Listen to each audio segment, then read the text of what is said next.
ஸ்ரீ ஆண்டாள் அருளிச் செய்த திருப்பாவை பாசுரம் 24.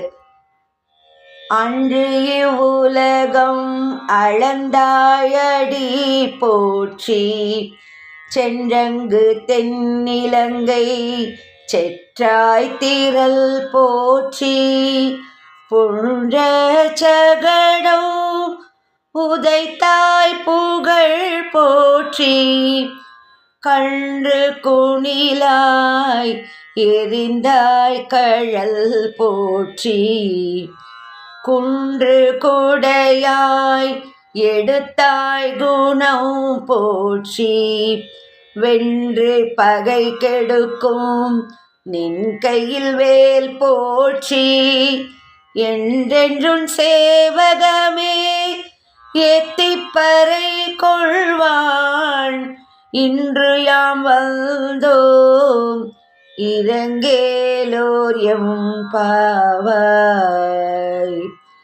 எம்பாவாய்.